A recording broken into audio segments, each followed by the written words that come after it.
Hey there, chemistry students. This is Ms. Ruark. This is Vodcast 7.3, and we're going to talk about gas laws. All right, we're going to actually get into the different types of gas laws, and then I'm going to show you an easy way to do the gas laws so you don't have to remember every single one. All right, so we talked about gases in class. We talked about the stations labs that we did with the syringes and the balloons and the can and the candles, and how gas or air is matter, and it does have pressure that it exerts on everything around us. Okay, so different properties of gas would be, if we're talking about the amount of gas, we can increase the amount of gas, we can decrease the amount of gas. When we talk about the amount of gas, we're talking about how many particles we're putting into, or how many particles of gas there are, or how many moles of gas there are, and how will those moles increase the pressure. If we increase the number of moles, will it increase the pressure? Well, yeah, most likely it's going to. Think about it. If you and three of your friends are standing inside of an elevator, you should have enough room to move. Okay, well, what if you and three of your friends are standing in the elevator and it stops on the second floor, and you pick up 10 of your closest friends, and now there's way more people inside that elevator? Has the pressure increased? Right, yeah, the pressure has increased. Why? Because you've got more particles inside that small, teeny tiny volume, and it won't change. Okay, volume. Volume is going to increase pressure, because if you decrease the size of something, you're going to increase the pressure. So let's think about you and your friends inside of that elevator again, right? You and three of your friends are in that elevator, and the size of the elevator gets shrunk in half. That would really suck, actually, because you guys would be crammed in there. But guess what? You've increased the pressure. So how can you decrease the pressure? Well, you can decrease it by making the volume go bigger, right? Or what about temperature? If you increase the temperature, you're going to tend to increase the pressure, because, and we talked about this in class, because as you increase pressure, you're going to increase the kinetic energy of, or sorry, as you increase temperature, you increase the kinetic energy of the molecules. If you increase the kinetic energy of the molecules, they're going to go faster. And if they go faster, they're going to have more collisions. They're going to collide with each other. They're going to collide with the container walls. And that's what causes the pressure. All right, so Boyle's law. Oops, I just dropped my pen, sorry. Okay, I think this is on your vodcast notes, but I cannot remember to be sure. So I'm just going to go through it anyways real quick, just so you see what we're talking about. All right, so in this 4x4 square, we have a pressure of 1 atmosphere. And let's say that we have 1, 2, 3, 4, 5, 6, 7, 8, 9, 10, 11, 12 particles. Okay, well, what happens if I take the size of that and I shrink it down to a 2x2 size? Okay, I still have the same number, right? 5, 6, 7, 8, 9, 10, 11, 12. Look, those particles don't have as much space between them. We're compacting, we're compressing those particles, the gas, right? What if I take those same ones and I shrink them down even more? 4, 5, 6, 7, 8, 9, 10, 11, 12. Oh my gosh. Okay, so what do you think is happening to the pressure of this sample here? And this is incorrect. If the pressure is 1 atmosphere here, if I shrink the size by this wouldn't be 1 atmosphere. This actually goes up. It would be 2 atmospheres. Okay, well, what if I take it down by another half? Well, we're going to take it up by another half, or we're going to double it by another one. So it should be 4 atmospheres. So what's happening here is, in Boyle's law, it says that as you increase the pressure, your volume should be decreasing. So to increase pressure, you have to decrease volume. Well, if we want to decrease the pressure, we want to increase the volume. It's called a direct relationship, which means that it's an indirect relationship, and it means that as one goes up, the other goes down. I call this the seesaw effect. Okay, why? Because here you have a seesaw that kids play on, right? When you sit on it, one side goes up, the other one goes down, right? Seesaw effect. Okay, so this is Boyle's law. Now, one thing that you notice is not in here, the number of particles stayed the same, and the temperature. It has to stay the same in order for Boyle's law to take effect. All right. Oh, it was written there. All right, so as volume increases, pressure decreases, and vice versa. So how do we apply this to a problem? Well, the equation that we have to use the pressure of the first gas and the volume of the first gas is equal to the pressure of the second gas and the volume of the second gas. So we can use this to help us find what the new conditions would be if we changed one. All right, so we've got an initial pressure of 1 atmosphere, an initial volume of 8 milliliters, and a second volume of 10 milliliters. They want to know what's the final pressure. So we've got P1, V1. We're looking for P2, and we have V2. Okay? So all we have to do is plug these in. So we have 1 atmosphere and 8 milliliters. And then on this side, we're looking for the second pressure, and we know that the volume is 10 milliliters. Well, to solve for P2, we have to divide both sides by 10 milliliters. Both sides by 10 milliliters, right? This cancels. The milliliters cancel with the milliliters, which leaves us with the atmospheres for our pressure unit. That's good because that's what we want. And then 8 divided by 10, 0.8 atmospheres. And that's how you get your answer. It's easy enough, right? Okay, well, the problem is trying to figure out which one to use. So we're going to make sense of that in class tomorrow. All right. Then we have this other law, and it talks about temperature and volume. And it says if you increase the temperature, the volume of the gas will also increase. Because why? The gas molecules are moving faster. They're going to spread out more. Okay, well, what if we decrease the temperature? Well, we'll decrease the volume as well. This is called a direct relationship. Okay, and I call this monkey see, monkey do. If you see your friend do something stupid, you're more likely going to go do it, right? Hopefully not. Okay, so what if we double the temperature? Well, we're going to double the volume.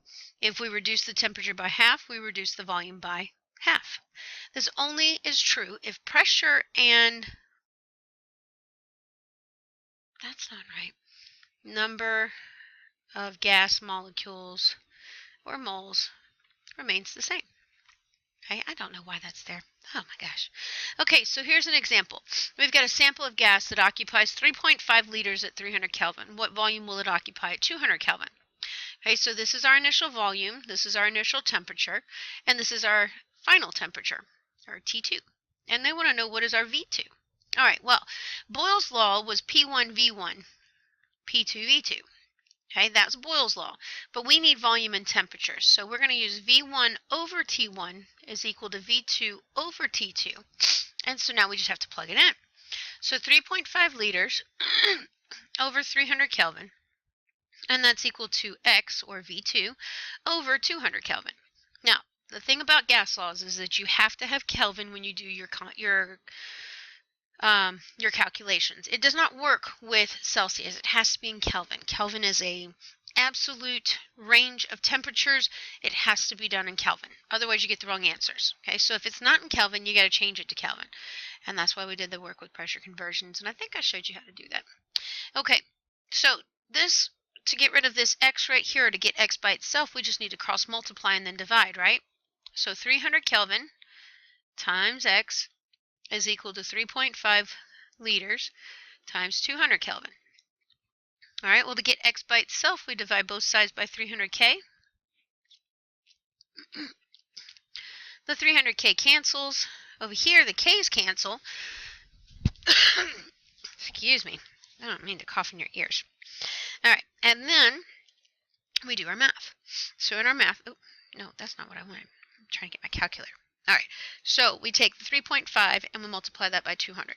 So 3.5 times 200, and then we divide that by 300. And the calculator gives you 2.333 repeating. Keep going. How many significant figures do we need? Well, we don't look at temperature to provide us with significant figures. We look at everything else. Okay, temperature would be considered an exact number. So we have 2 significant figures there. The 3 doesn't do anything to the 3, so it becomes 2.3 liters is what our V2 is. There's our answer. Don't worry. We're going to do lots of practice. It'll make more sense, I promise. Okay, here's another practice problem. Now, I'm not going to do this one, but when you do this one, you've got to change this from Celsius to Kelvin, and then, and this is 1 liter, and then you'll solve. Okay, V1, T1, you can try it. We will do it in class as well, so give you a little extra practice. Okay, just remind me. All right, Gay-Lussac's law. In Gay-Lussac's law, this is all about pressure and temperature. So we've got P1 over T1 is equal to P2 over T2. So if the pressure increases, the temperature will increase. And if the pressure goes down, the temperature will go down. That's all that says. All right, and then Avogadro's law. Now, we won't do a lot of work with this, but we might see it, so I'm going to introduce it. So it talks about the number of moles of a gas and the volume of the gas. Okay, so this one, it says if the number of gas moles increase, the volume of the gas increases. So it's going to be a direct relationship, so we've got a fraction. V1 over N1 is equal to V2 over N2. N stands for the number of moles. Okay, direct relationship again. If one goes up, the other goes up. If one goes down, the other goes down. All right, and then we have a beautiful thing called the combined gas law. And what the combined gas law does is it combines all of those laws together. Okay, and it's beautiful because it looks like this. N1, T1, P2, V2, N2, T2. Right? And the nice thing is that whatever's being held constant, you keep it out, and you don't have to worry about remembering all the different laws. You remember this one, and you use this one anytime you have two sets of conditions. What do I mean two sets of conditions? Well, you start with an initial and you have a final. Two sets of conditions. So you use this combined gas law. All right, let's practice. Here it says a gas tank has a volume. Oh, here's our volume of 28.1 meters cubed. And it has a pressure of 18.4 atmospheres. The temperature of the gas is at 32 degrees Celsius. What is the Celsius temperature? Look, we're looking for T2. When the gas is put in an 11.2 meters cubed, that's V2, tank with a pressure of 22.7 atm. Okay, so I just went through and labeled everything, right? My initial volume is 28.1 meters cubed. My initial pressure is 18.4 atm. My initial temperature is 32 degrees Celsius. Okay. My final volume is 11.2 meters cubed. My final pressure is 22.7 atm. And my final temperature, well, that's what we're looking for. Okay, we know we have P1 V1 over N1 T1 is equal to P2 V2 over N2 T2. Okay, we have volume, we have pressure, we have temperature. It doesn't say anything about N. N, the number of moles, must be held constant, so we can take it out. We don't need to worry about it in the equation. Okay, so this is what we're going to use now. All we have to do is plug it in. Before we plug it in, though, we have to change. We cannot do the calculation with Celsius. We have to go to Kelvin. And to get to Kelvin, we take whatever our degrees Celsius is and we add 273 to it. Okay, so 32 plus 273. That should be 285 Kelvin. Okay, now we can plug this in. So we get 28.1 meters cubed. We multiply that by 18.4 atm. All that goes over 285 Kelvin. On the other side, we're going to put 11.2 meters cubed times 22.7 atm. And we put that over T2 because that's what we're looking for, right? Well, this just looks like a really big proportion to me. So I'm going to solve it like a proportion. I'm going to cross multiply and then divide. You can solve it however you want. Just make sure you get the right answer. Okay, so when I cross multiply, and I'm going to put my work over here, because I'm starting to run out of space. I'm trying to keep it somewhat neat. All right, so I end up with 28.1 meters cubed times 18.4 atm times T2, and that's going to be equal to 11.2 meters cubed. Oh, I'm going to run out of space. 22.7 atm. Let's keep writing down this way, right? It works, right? And then 285 Kelvin. Okay, I've got to get T2 by itself, so I need to divide both sides. Divide both sides by 28.1 meters cubed times 18.4 atm. And that goes, I'm just going to put the arrow because I'm not going to be able to fit it in there because it just needs to go to both sides. All right, when I do that, this cancels with this cancels with this. Don't forget I've got that on that other side too. So T2 is equal to all of that. 11.2 times 22.7 times 285 divided by 28.1 times 18.4. Okay, the calculator gives us 140.1408, blah, blah, blah, blah, blah. We need 3 significant figures, and I'm going to get cut off, so I'll see